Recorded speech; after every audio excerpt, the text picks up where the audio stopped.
كابتن صفوان عبد الغني من خيرة اللعيبة العراقيين، وحقيقة تفضلوا علينا اليوم بزيارة أخوية، فما نبيهم بس يعني جيتهم هذه تمر علينا مرور الكرام. هم جايين كنوع من المجاملة لنا، يعني تأدية الواجب لا أكثر ولا أقل، لكن لازم نمسكهم ونقول لهم أول شيء مبروكين استضافة خليجي 25، وإن شاء الله الله يتمم عليكم على خير وتجيبون بطولات أكبر إن شاء الله، ونشوف هذا العراق العظيم من أحسن إلى أحسن إن شاء الله يا كابتن. شكرا لكم طبعا أول شيء، وجيتكم للعراق هي بحد ذاتها هي مكسب الحقيقي، خصوصا حبيبي كابتن احنا كنا بحاجة الهيك يعني خلينا نقول جمعة، يعني خصوصا اخوتنا العرب جزء فترة طويلة احنا كنا نروح لهم. صح. الآن اختلفت الأمور، اجوا وشافوا العراق وشافوا البلد وشافوا ممكن المحبة اللي كل عراقي الأخوان العرب، فهذا الشيء بحد ذاته احنا فرحين جدا، ووجودكم يعني صراحة شرفتونا وعلى راسنا. الله يطول في عمرك. كابتن صفوان حبيبي استاذ خالد، شلونك؟ الله يحفظك. الله يسلمك. طيب ان شاء الله. زارتنا البركه. والله احنا سعداء جدا بتواجدكم معنا بصراحه، كنا منتظرين هذه اللمه من وقت طويل، يعني هي تاخر شوي بس الحمد لله جيتكم لهذا المكان، بصراحه شرف لنا، نتشرف بكم. هذه اللمعه والجمعه الطيبه مفتقديها من وقت طويل، يعني خاصه في بلدنا الحبيب، سواء في البصره او في مكان ثاني. نتشرف بكم، انتم في بلدكم، مو بلدكم الثاني، بلدكم. نتمنى لكم ان شاء الله اقامه طيبه، ان شاء الله تكون البطوله طيبه ايضا. بعيدا عن الجوانب الفنيه، احنا اهم شيء تواجدكم بيننا، هذا يسعدنا للامانه. يا اخي انا قاعد اسال نفسي سؤال الحين من شفتكم من كلامكم، ان احنا ننتظر جيتكم، وكلام رزاق من شوي يقول احنا دائما احنا اللي نجيكم، انتم ما تجونا. زي بما ان الان العراق اثبت للجميع انه هو قادر انه يستضيف البطوله، وان العراق قادر انه يستضيف الوفود ويستضيف الشعوب الخليجيه. شنو ممكن مثلا احنا نقول عن المكتسبات اللي حصلناها نخلي العراق دوله الجميع يتجه ويروح لها، سياحه، اقتصاد، رياضه وغيرها؟ شنو المطلوب الحين يعني؟ شو لازم يصير؟ والله احنا نحتاج الى عمل كبير على مستوى الدوله بالذات، يعني نفعل هذا الموضوع مستوى الدوله، احنا نفتقد لهذا الموضوع، نفتقد البنيه التحتيه، نفتقد كثير من الجوانب. يعني هي ايضا رساله نوجهها للاخوان في دولتنا العزيزه مسؤولين، ممكن نعتني بالبنيه التحتيه، نوفر ظروف افضل. صراحه احنا الان في مدينه البصره توفرت هذه الظروف الملائمه، ممكن باقي المحافظات تعاني من بعض الشيء من الجوانب الخدميه. للمستقبل اذا توفرت انا اشوف ممكن نستضيف بطولات على مستوى اعلى، وهذا احسه مكسب للبلد للامانه. يعني ما ريتم نستضيف، خلي يجونا زياره، يجون سياحه، نتشرف بهم في اي وقت، احنا مو فقط بالبطوله، اكيد هذا بعد انتهت زيارتهم هذه من خلال البطوله، بعد يجون يحترفون. مش غلط شوي كواتن هسه مبطله ويجون هسه. لا هو تأشرت على ناصر الشمراني، أشرت على الشخص الغلط بالنسبه لي. ليش ابو جاسم؟ لان انا ابي عندي في الدوحه. لا بس لا احرجنا ابو جاسم. الان كان في يعني في جاب وفي بعد كان بين مثلا الشعوب الخليجيه مثلا والشعب العراقي. حلو؟ ليش؟ لانه ما كان في تواصل حقيقي. يعني انت تفضلت وقلت انه فعلا انتم اللي كنتوا تجونا. انا بالنسبه لي كمذيع رياضي او كانسان عندي علاقه مع العراقيين، اعرف الانسان الطيب العراقي، اعرف المعدن العراقي، تعامل معاكم ماخذ كذا من سنين. بس الان في ناس قاعد يجون العراق، هذه المكتسبات اللي انا اقول لك عنها من تنظيم البطوله. في مكتسبات، المكتسبات ان انت تقولون يبقى تعالوا حياكم، بيصير عندي انا فنادق زياده، مدن سياحيه، اشياء ترفيهيه، مراكز تسوق، سوق قديم، سوق جديد وكذا. يعني هذه اللي لازم احنا نعرفها. يعني ابو جاسم ممكن اجاوبك ولو الشباب الضيوف نرحب بهم. كلام حق الجميع مش لهم بس. اكيد يعني نرحب بهم، كابتن رزاق كابتننا واخونا الكبير دائما نعتز به، وصفوان ايضا زميلنا فتره طويله بالانديه والمنتخبات. يمكن جوابي هو احنا يجب انه بما انه نجح الافتتاح بطريقه بالتعاون مع شركات من خارج البلد، يعني اذا احنا يجب انه طاقاتنا نوظفها من اجل انه ممكن نجيب المستثمرين العرب والخليجيين الى هذا البلد. الافاق السياسيه يجب انه تتفتح على الجميع، على كل دول الخليج. يجب انه احنا دائما نذهب الى الخليج من اجل نوضح افكارنا، نوضح امكانياتنا، نعرض امكانياتنا وناخذ امكانيات من الخليج من اجل حتى يصير هذا البروتوكولات والتعاونات المستمره ما بين البلدان. هذا هو يعني بطوله الخليج اعتقد راح تساعد كثير من اجل انه حتى انت تجينا او المواطن الخليجي، المواطن الاجنبي، العفو الاجنبي يجينا، اي شخص يجي للعراق، رساله بطوله الخليج اعتقد كبيره يجب انه نستفاد منها. وانا قلت لك بالبدايه حتى لما كان وزير الشباب موجود، يجب انه نستفيد بشكل كبير من هذه البطولة، كيف أنه نحن نوصل رسائل للجميع، ليست رسائل رياضية وإنما سياسية اجتماعية ثقافية وأيضا اقتصادية. شوف أنا يعني عندي تعقيب بسيط على كلامك طبعا، وكلامك على متمه واحترمه طبعا كابتن، أن أنا يعني على الموضوع أنه والله جبنا شركة أجنبية ما فيها شيء. لا هو أنت اليوم كابتن بس أوصل الفكرة مهم جدا أنك تجيب شركة أجنبية ولا غير أجنبية. أنا عندي حفل افتتاح أو عندي مهرجان أو فعالية، وأنا عارف أن في شركات عالمية متخصصة، وهذه الشركة راح تنجح لي وراح تسوي لي إبهار، والله بحط يدي في يدهم وأقول حياكم الله. لكن في نفس التوقيت يحسب مثلا للقائمين على الحفل الافتتاح. ليش؟ لأن أول حاجة هو الحفل مش من خارج العراق، والحفل كان يتكلم على حضارة العراق، مهد العلماء، يتكلم تاريخ العراق، ولا وميزة ثانية الكلمات الأوبريت حازم جابر عراقي، أداء الفنانين محمود بالعباس، إيناس طالب، محمد هاشم، حيدر عبد سامر، يعني في أسامي كبيرة أصلا، جواد الشكرجي.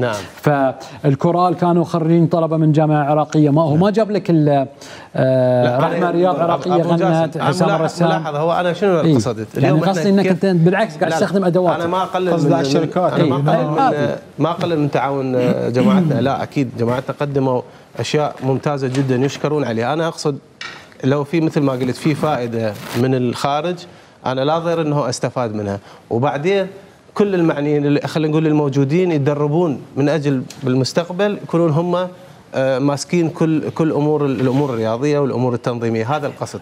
فلا ضير انه انا استعين بالاخرين من اجل انجاح كرنفال معين. يعني خالد اسمح لي اعلق. يا كابتن انتم جئتونا في الوقت، يعني مش انا ما اتكلم كره قدم، نعم جئتونا واستفدنا منكم في كل المجالات. صحيح. من منطلق ومن باب ان العلم يؤتى ولا ياتي، يمكن نحن غلطانين وتاخرنا في مثل هذه الجيه للعراق. نحن نفتخر بعلاقتنا وبالعراق العريق. أنا من الناس اللي يمكن أتذكر درسونا في الجامعة دكاترة عراقيين. وأتذكر بالمناسبة هاي يمكن يتني على بالي دكتورة فاضلة درس في الاجتماع اسمها تحياتي لها إذا تسمعني، سناء القيسي. فكنتم يعني أصحاب إيد مبادرة في دولنا وثقافة ورياضة. يمكن الكابتن رزاق، يمكن الكابتن صفوان، انا ما حصل لي الشرف اني تزاملت معه، بس كابتن رزاق يمكن جانا الامارات ولعب معانا في النادي ولعبنا مع بعض موسم، وانتقل بعدين لنادي اخر وقدم خبرات كبيره هناك. فنحن نقول ان شاء الله تكون هذه بوابه لزيارات ومناسبات اخرى متكرره في العراق، مش في البصره فقط، في كل مكان. النقطه الثانيه، انا يعني احنا حلو ان نتحاور اليوم، لا دائما تشتغل على جلد الذات.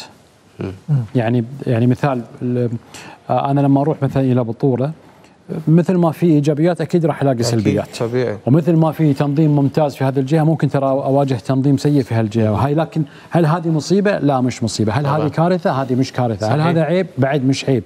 لكن الانسان يتعلم. انا ليش استضيف؟ عشان اتعلم، عشان اطور، عشان ابني، عشان اسس. اي يعني انا شوف، انا دائما انظر الى جيتنا للعراق. أنا دائما أقول هذه مش والله قصة أنا جيتكم، أنا ما أتمنى لا بلا فضل ولا منا، هاي واجب علينا إحنا كأسر رياضية إن إحنا نكون معاكم مع بعض مع الشعب المتعطش. يقول لك أهم مقومات السياحة في أي دولة في العالم هو الشعب. طبيعي. وش القصد من الشعب؟ هو المبتسم، هو اللي يتعامل معك، هو اللي يبطل لك الباب، هو اللي يستقبلك بترحاب. يعني باقي الاشياء ترى مع باقي الامور، ترى مع باقي الحياه تتعالج وتصير، يعني ما فيها نقاش. يعني وجاسم احنا دائما، بس انا شاركت باربع نسخ في بطوله الخليج ولله الحمد كانت كلها ناجحه، بس كنا نشارك لغرض المشاركه. اليوم الجمهور العراقي والشارع العراقي والشعب العراقي مو لغرض المشاركه، قام يشعر رجع العراق، الشعور والاحساس، وصدق انه هو رجع للحضن العربي ورجع للخليج، والخليج اجاه وقعد وياه وصار في تبادل بالثقافات.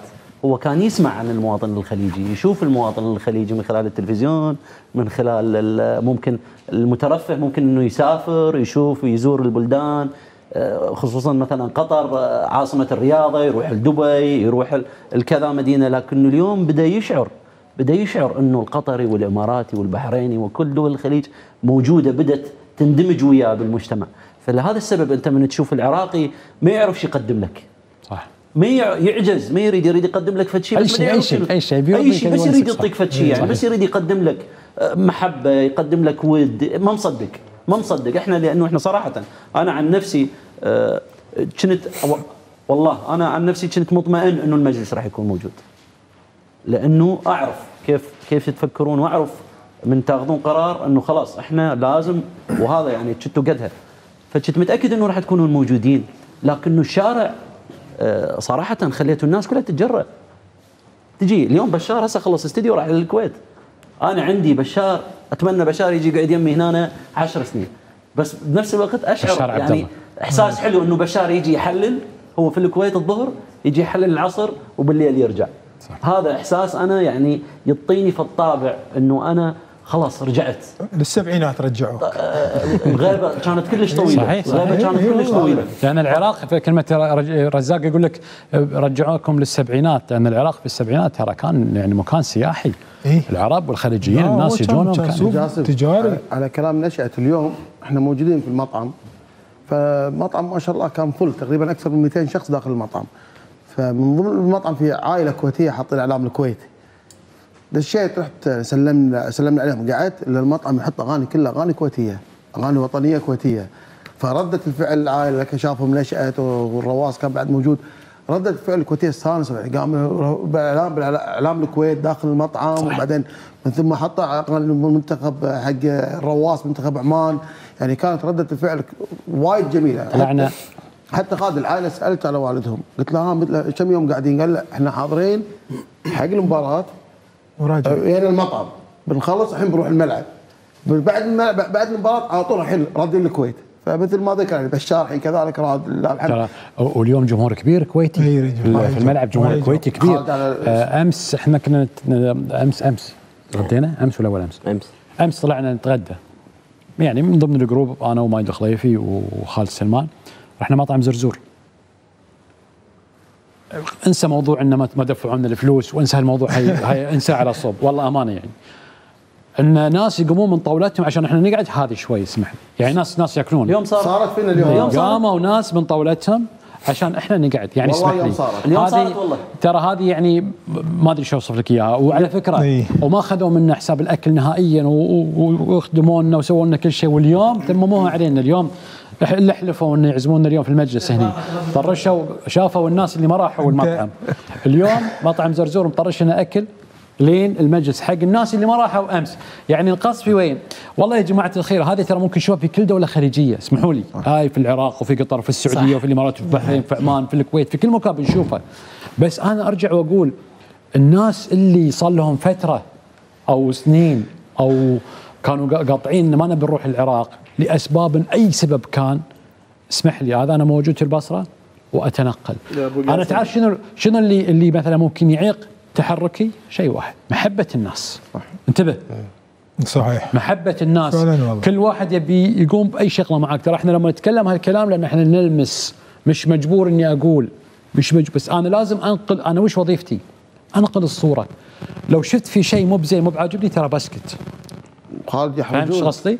فعلى طاري هالموضوع صارت مثلا سالفه في الافتتاح مع الوفد الكويتي وصار اللي صار، لكن ايضا هناك انا اعجاب وتقدير للجنه المنظمه في العراق، في الاتحاد العراقي لكرة القدم، وزارة الشباب والرياضة في العراق، وأيضا وزارة الداخلية اليوم أول شيء، واللجنة الأمنية أيضا. الآن الاتحاد العراقي لكرة القدم طلع بيان قال لك إحنا نعرب عن أسفنا الشديد، تبع على كلمة الشديد، لخروج بعض الأمور التنظيمية عن إطارها الصحيح في مراسم الافتتاح. ما قال لك ولا كابر، ما قال شيء، قال لك نعم اسمح لي يا أخي أنا آسف وحقك علي وكل شيء، وقال لي يا أخي إن شاء الله هالشيء ما يتكرر وأنتم أعزاء ولا أفوق هذا كله. قال حتى حق الكويت، قال لهم أنتم يا الكويتيين من أشد الناس اللي وقفتوا معنا ودعمتونا، ما كابروا أو صمتوا أو إنه والله صمتوا أو إنه يعني في تعنت، لا بالعكس، صار خطأ طبعا بيصير خطأ، هاي وارد، لكن الحلو إن إحنا آسفين حكم علينا، وإن شاء الله هذا الشيء لن يتكرر مرة ثانية.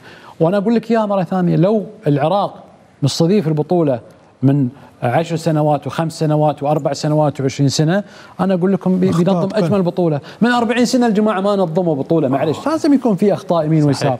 زين، الآن سعادة عبد الأمير الشمري وزير الداخلية العراقي يقول أعلن إعادة النظر في الأمور التنظيمية لخليج 25 في البصرة، وأؤكد أن ما حدث يوم أمس في الأمور التنظيمية لن يتكرر خلال الأيام المقبلة في عمر البطولة.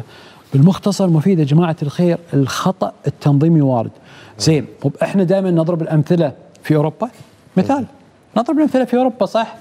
15,000 متفرج دخلوا إلى ملعب نهائي دوري 15,000 متفرج، وتأخرت المباراة، كلكم تذكرون متابعين كرة القدم، صح ولا لا؟ لما طلعوا الجمهور مش عارف ايش وكذا. أنا مش في قطر يا أخي، أنا مش منظم بطولات، تصير عندي أخطاء واردة. احنا مباراة اتذكر افتتاح استاد لوسيل او مباراة تشغيلية في استاد لوسيل سويناها بالنادي الهلال السعودي وبالنادي الزمالك المصري. ليش؟ عشان نقف على الملاحظات السلبية، وجانا نقد من شو اقول لكم، نقد هني كذي، نقد من فوق، ما في ماي، ما في مش عارف ايش، امور تنظيمية. الواحد يسوي الاشياء هذه على اساس انه يتعلم. فهو المختصر مفيد، اذا احنا نبي نساعد العراق او اي دولة اخرى، لازم احنا نوقف معاهم، ندعمهم، نساعدهم، نساندهم، لا نتعالى على احد ولا نتعالى عليهم احنا سبقناكم واحنا سوينا لكم، لا، لان كل له تاريخه. ترى العراق ذو حضارات وليست حضاره، تاريخ وليس هامش. لا، هاي الدوله لابد انها تكون ان تقف، ولما يقف العراق احنا لازم نكون احنا اللي ساندينهم. اسمحوا لي، انا لازم اقول هاي الشيء، وانا عارف ايش قاعد يصير، وانا حقيقه فرحان ومبسوط من الاتحادات الخليجيه، وبالاخص اتحادنا القطري، لان عرف اتحادنا شلون الشيخ حمد بن خليفه بن احمد يدعم وبقوه تنظيم البطوله في العراق. وانا فرحان لان انا اشوف ان هالمكان يستحق ان احنا كلنا نكون مع بعض، وفرحان ان مؤسستي اللي انا انتمي لها، مؤسسه قطر للاعلام، او من خلال مسؤولين في قناه الكاس، قالوا بالعكس احنا لازم نكون موجودين في العراق، لان انا كاعلامي او مذيع او صحفي لازم اكون موجود، لازم اغطي البطوله، ولازم انقل الاحداث. الامور السلبيه بتصير، انت بنفسك اللي تتابعني فيك سلبيات، الشركات فيها سلبيات، المؤسسات فيها سلبيات، الدول فيها سلبيات، ولكن الحلو في الموضوع ان احنا والله السلبيات اللي عندنا نفرشها على الطاوله، مو بنسكر الباب ونسكت ونطفي الليتات ونرقد، نعالج الاخطاء. ودام ان هناك في وعود بمعالجه الاخطاء، اذا هناك في تقدم راح يصير ان شاء الله في المستقبل. اذا هذا الجيل ما قدر، هناك اجيال قادمه ستقف مع وطنها الى الاعلى. فانا بس عموما يعني نقول لكم بارك الله فيكم. العراق ما يدخل في شغله، العراق كان عندها اصرار انها تستضيف البطوله من كم سنه تقريبا صار لكم؟ من 3 بطولات من 95 ها؟ 95 خليج الخامسه رسميا كانت من بطولات خليجي في اليمن، النسخه اللي بعدها كانت للعراق. من 3 بطولات ابو جاسم. خلينا نتكلم بعد عوده العراق بعد عوده العراق. تعرف شنو الاعجاب في الموضوع؟ الاصرار، اكيد، الرغبه. انا ابي استضيف، ارادتي اني ابي استضيف. سويتوا ملعب جزع النخله ورتبتوه وزينتوه، لا والله تاجلت البطوله. ما سكتوا. كانت هناك بعض الاصوات في العراق، انا اقرا في النهايه، قاطعوهم، لا تروحون حق بطولاتهم، خلاص وقفوا. لا، وصلنا لمرحله الياس صراحه. لكن هناك كان، اسمح لي، وصلتوا الى مرحله الياس، راح اقول البعض نشأت، ولكن مش الكل. لان الدليل انه مش الكل، اليوم ارادتك اللي خليتك تجيب البطوله. بالضبط، لا بالضبط. هذا السبب ابو جاسم قلت لك احنا اليوم الشعور انه انت تشعر انه حقيقي انه انت رايح، يعني بطوله الخليجيه جايه يمك. احنا كنا دائما كلاعبين كنا نروح نلعب لغرض المشاركه، يا ان شاء الله راح يجون ونلعب عندنا وان شاء الله وتتاجل من بطوله الى بطوله الى بطوله. لكن اليوم انه انت تشعر، وهذا الاندماج القطيعه السنين الطويله اللي قلت لك احنا بس المترف والمرفه ممكن انه يسافر ويكون موجود، لكنه انت اليوم موجودين كل الطبقات موجوده، اذا كانت خليجيه او حتى العراقيه، وهذا اللي تشوفوه بالشارع، يعني هذه مو النخبه اللي موجود، لا كل الطبقات موجوده، البسيط والانسان المتعلم والى اخره، كله والكبير والصغير، وكل الناس موجوده في الشارع. وهذا كل اللي يقدمون محبه، ما في تمثيل، هذه طبيعه، هذه محبه العراقي للاشقاء العرب اللي جايين. عموما العراقيين دائما شاركونا وكانوا معنا في اكثر من شغل. ربما انا اتشرف ان عندي استاذ الجنوب في الوكره عندنا من تصميم الراحله زها حديد. الله يرحمه ويغفر له ويسلمه الجنه. تدري خالد 20 سنه و30 سنه احنا ممكن هاي 19 يوم خلصتنا من يمكن هوايه امور. اول شيء احنا الكل كانت تنادي انه العراق ماكو خلينا نقول بامان، العراق خلينا نقول انه يريد يتطور، يريد يوصل، يريد يعيش، يريد يكون خلينا نقول بين اخوانه. لكن ذني خلينا نقول الخمس ايام او 6 ايام اللي اجيتوا بيها ممكن عوضتنا 20 سنه. 20 سنه بحيث الناس الان الكل من شافتكم موجودين هنا وشافت الفرق موجوده وشافت الاتحادات موجوده والرؤساء ورؤساء الاتحادات، يعني مو فد شيء سهل صراحه، لانه احنا كنا الكل تنادي المشاهير واللاعبين والرياضيين يتكلمون يابا احنا ترى البلد يحب يعيش، البلد يريد يوصل، البلد يريد يبني، البلد، لكن ما حد يسمعنا. سنين ولو باقيه خلينا نقول 10 سنوات قادمه وماكو هاي الجايه، ممكن ما حد يصدق انه العراق وشعب العراق انه يريد يعيش، يريد يوصل، يريد يستمر، يريد يكون بحضن اخوانه.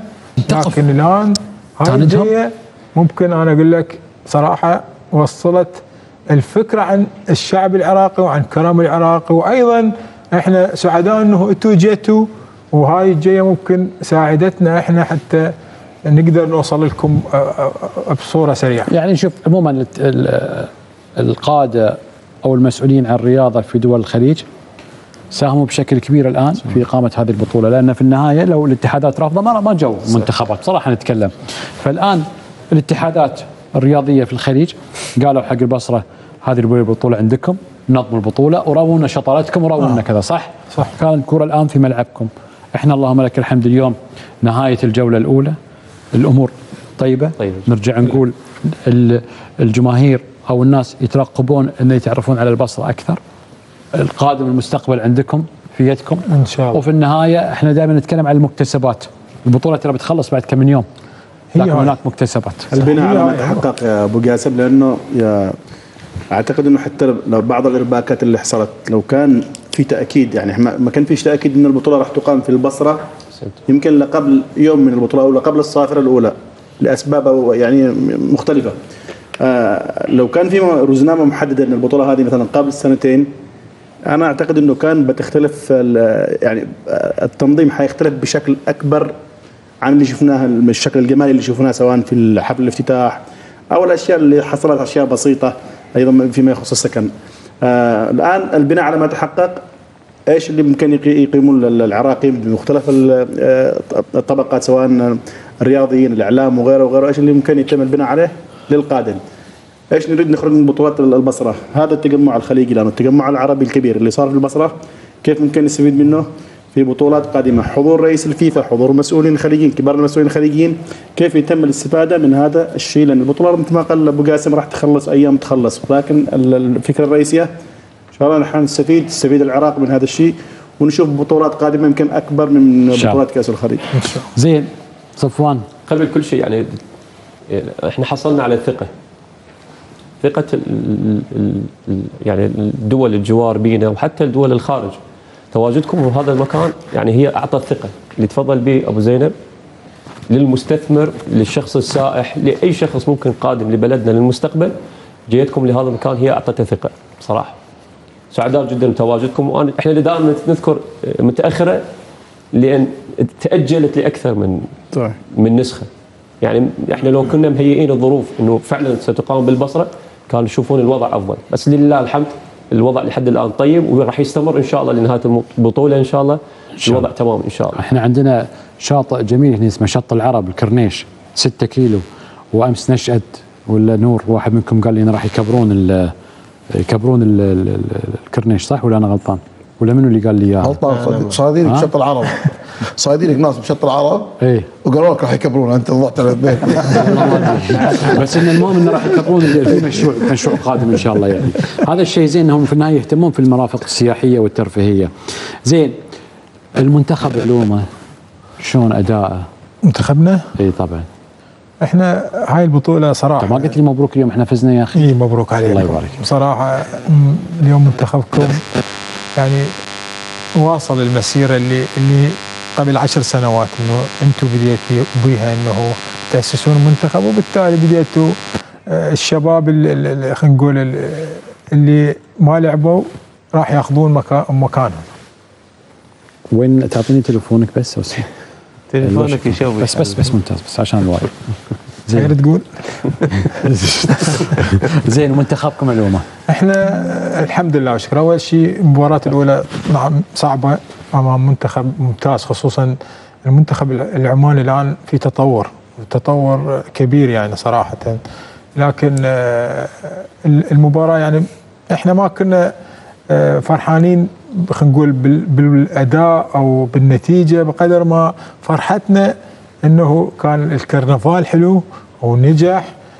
ممكن اكو بعض الناس كانت تريد تكمل انه هذا الكرنفال وهاي المهرجان الحلو بالفوز، لكن انا اشوف انه مباراه افتتاح ومباراه امام فريق خلينا نقول منافس، اعتبرها نتيجه جيده. صفوان. والله بالبدايه مبروكين، يعني فوز اليوم فوز. يعني انا شخصيا يمكن كنا نحلل قبل قليل المباراه. قبل المباراه توقعت الفوز بسبب التاسيس، هذا مو نتاج يعني الان عمل يعني صار له فتره طويله. وايضا اللاعبين اغلب اللاعبين المتواجدين في المنتخب القطري عندهم الخبره، يعني خاصه الركائز الاساسيه. يعني نتكلم اليوم عن علي اسد اللي صنع الفارق بشكل كبير، عنده الخبره الدوليه اللي اسعفته ان يعين زملاء الباقيين الشباب مكسب. انا تكلمت في وقت سابق انه اكثر منتخبين راح يستفادون من هذه البطوله هو المنتخب السعودي والمنتخب القطري. اللاعب في هذه البطوله راح يكسب الخبره الدوليه. احنا في منتخبات الفئات العمريه اللاعب ما راح ينضج حتى وان خاض هذه التجربه، مو مثل المنتخب الاول. اليوم الفرق تخوض المنتخب السعودي والمنتخب القطري